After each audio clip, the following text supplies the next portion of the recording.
An hour and 48 minutes of chaos. That is what Saturday night is all about, and it is what we saw in theater today. What's going on, guys, and welcome back to another video. I once again apologize for the voice as I am getting over whatever cold flu type thing that I had. My voice is all still kind of messed up, kind of still right there in the sinuses, but a lot better. And now we officially have new movies that are releasing. Today, we're going to first take a look at Saturday Night, which came out today. Now, before we get into the video, make sure to hit the subscribe button. Make sure to follow me on all the social media pages. And without further ado, let's get into it. If you are a fan of Saturday Night Live, you will definitely enjoy this movie. Now, at first, you see nothing but chaos.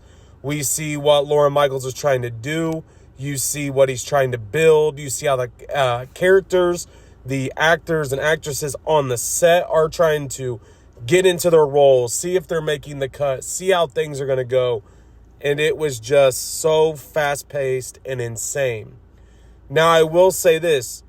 This is a movie where you're not necessarily going to see how each character kind of develops in a sense, but you're going to see what each character brings to the comedic table.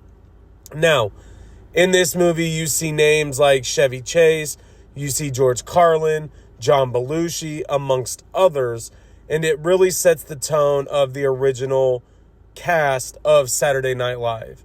And what you really see in this movie is, like I said, it is so fast-paced. You see Lorne Michaels trying to handle the networks, try to handle the actors, make sure everything is right.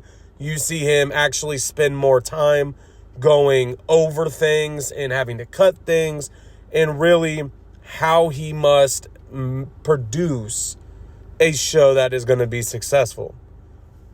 Now, when it comes to this movie overall, I want to first point back to the fast-paced style. It is insane. It is one of those things where you don't even have a second to think about what you're actually seeing because of the way the story is told. And that's what makes this movie very intriguing. Second, like I said, the characters, you see how their personalities clash. You can tell that the director kind of went back and looked at the personal experiences of those actors during that time. Also, some of the personal battles of those actors at the time. And it ultimately allowed this story to flow and to shine. Now, let's get into where I feel I was a little confused.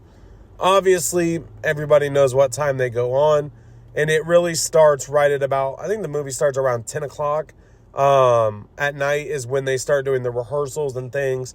And what really was unneeded was the little time cues in the film. So you felt like so much happened in a 5-minute period, and then it would say the time went up 2 minutes or 5 minutes. And it's like, that's not needed because you're not really giving a whole accurate time. Now, what I really feel like they were trying to do in that instance is to show us the different things that can go on during that time. And so that's where you see the different perspectives of the audience and the actors, everything like that.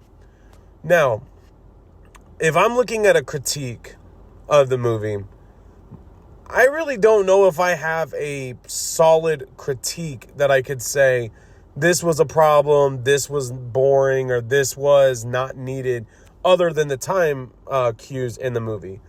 Because I feel like this movie was done very, very well.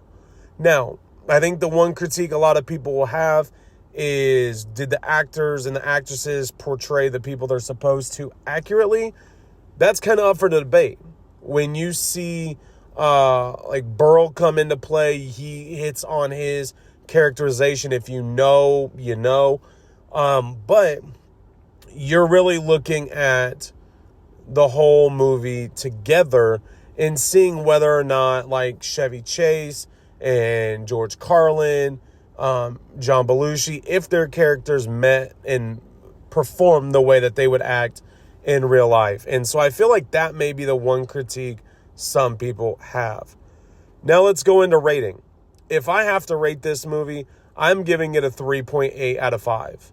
This movie was, like I said, fast-paced. It was good. It was intense. But you also had the moments where you saw the relationships between people there. Whether it's the relationships of Lorne Michaels and his wife / not wife. Whether it's the relationship of him and his own boss or him and the networks. And so you really got to see how everything was going to flow together. So, like I said, Saturday Night is out now. I'm giving it a 3.8 out of 5. It is a movie that I would watch again. The only reason for that rating, ultimately, is I don't know what else I would have expected from it. I feel like I wish there would have been a little bit more time for us to see the characters build up themselves and see where each individual character goes. But Saturday Night is out now. I have a review that is coming later today over Piece by Piece. It is only the second movie ever that I have walked out on, and I will explain why. Terrifier 3 tonight at 8:25. That review will post later tonight as well. But as always, thank you for watching. Make sure to hit the subscribe button, and I will talk to you all later.